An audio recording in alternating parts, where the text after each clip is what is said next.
Komisi 6 DPR RI mempertanyakan kondisi ibu kota Nusantara yang hingga saat ini masih sepi investasi asing. Komisi 6 menilai hingga saat ini investasi di IKN hanya mengandalkan dari dana APBN semata. Komisi 6 DPR RI mempertanyakan kondisi ibu kota Nusantara yang hingga saat ini masih sepi investasi asing. Padahal pemerintah melalui Kementerian Investasi sangat yakin IKN akan menjadi magnet bagi investasi asing. Selain sepinya minat investasi asing, investasi swasta di IKN pun jumlahnya masih sangat terbatas. Menurut anggota Komisi 6 DPR RI Haris Turino, hingga saat ini investasi di IKN hanya mengandalkan dari dana APBN semata. Termasuk 2 rapat kerja terakhir, Pak Menteri dengan keyakinan penuh mengatakan bahwa akan banyak, sekali lagi akan banyak investasi asing yang masuk ke IKN. Ya. Tetapi kalau kita lihat faktanya, sampai sekarang tidak ada satupun saya mendengar ada investasi asing yang sudah merealisasikan investasinya di IKN. Sementara itu, Menteri Investasi yang juga Kepala BKPM, Bahlil Lahadalia mengakui, sampai saat ini porsi investor di Ibu Kota Nusantara seluruhnya masih dari penanaman modal dalam negeri. Pasalnya, pembangunan tahap pertama IKN belum rampung seluruhnya. Bahlil memperkirakan masuknya investor asing akan mulai terjadi pada Agustus mendatang. Usai pembangunan tahap 1 selesai dan pemerintah mengizinkan investor asing masuk ke IKN. Jadi kalau ditanya apakah investasi di IKN itu ada atau tidak, ada semuanya dari PMDN untuk sementara. Aslinya kapan? Mereka sudah melakukan komunikasi dengan kita kapan mereka bisa memulai.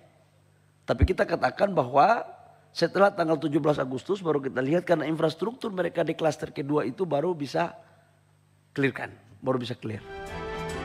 Berdasarkan data Otorita IKN, hingga groundbreaking tahap 6 investasi swasta di Ibu Kota Nusantara tembus 51,3 triliun rupiah. Dari Jakarta, Tim Liputan, IDEX Channel. Terkait dengan PSN Proyek Strategi Nasional yang terjadi di Rempang waktu itu melibatkan perseteruan antara pihak aparat dan warga.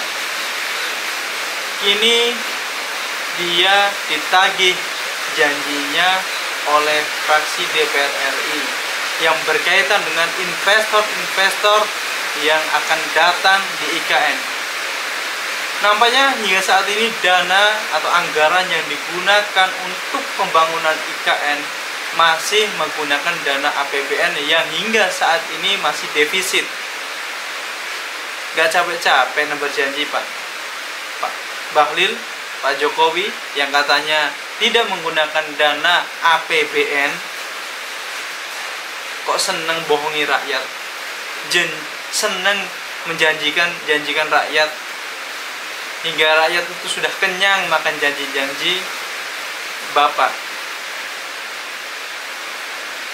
Kita ketahui bukan hanya IKN saja, lapangan kerja, SMK, mobil SMK yang hingga saat ini juga belum direalisasikan, bahkan diwujudkan nyatanya bentuk fisiknya belum terlihat. Tidak bosan-bosan untuk memeras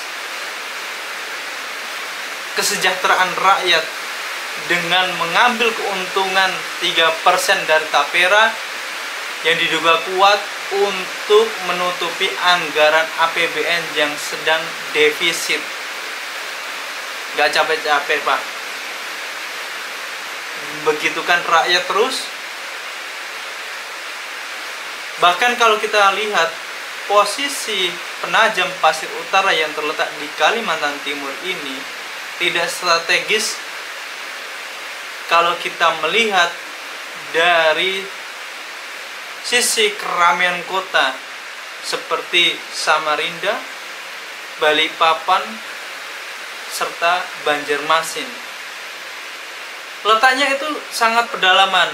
Itu yang menjadikan investor-investor asing enggan untuk menginvestasikan ke IKN. Karena mereka bisa lebih pintar dong menaruh daerah mana untuk investasi apa yang bisa menguntungkan lebih besar. Kalau ini dilakukan atau investor-investor itu langsung terjun ke lapangan melihat kondisinya benar-benar tidak layak, maka kita bisa lihat bahwa itu hanya gombalan para pejabat-pejabat yang ingin meraup keuntungan. Sudahlah Pak, tidak bosan-bosan untuk meneruskan proyek yang jelas-jelas gagal ini. Memaksakan untuk memindahkan ibu kota yang diduga di sana tidak terlibat atau terjadi banjir, bencana, longsor dan lain sebagainya. Justru Kalimantan itu sering terjadi banjir karena banyaknya penanaman sawit yang di situ tidak bisa diserap oleh air.